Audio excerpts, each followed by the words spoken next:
வணக்கம் ஓவியா. அதாவது சென்னை அடுத்த மாங்காடு சக்கரா நகர் பகுதியில தனியாருக்கு சொந்தமான போதை மறுவாழ்வு மையம் செயல்பட்டு வருகிறது.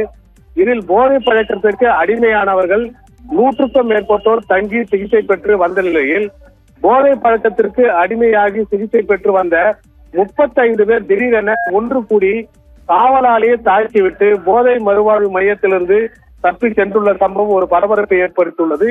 அதாவது போதை மறுவாழ்வு மையத்தில் சிகிச்சை என்ற பெயரில் கொடுமைப்படுத்தியதால் தப்பினார்களா, அல்லது தீபாவளி திருநாள் வருகிறது, விடுமுறை கேட்டு விடுமுறை அளிக்கவில்லை என்ற கோணத்தில் அவர்கள் தப்பினார்களா என்ற பல்வேறு கேள்விகள் எழுப்பியுள்ளனர். இந்த நிலையில் இந்த சம்பவம் குறித்து மாங்காடு போலீசார் விசாரணை மேற்கொண்டு வருகின்றனர். போதை மறுவாழ்வு மையத்தில் இருந்து ஒரே நேரத்தில் 35 பேர் தப்பியோடைய சம்பவம் பெரும் அதிர்ச்சியை ஏற்படுத்தியுள்ளது ஓவியா.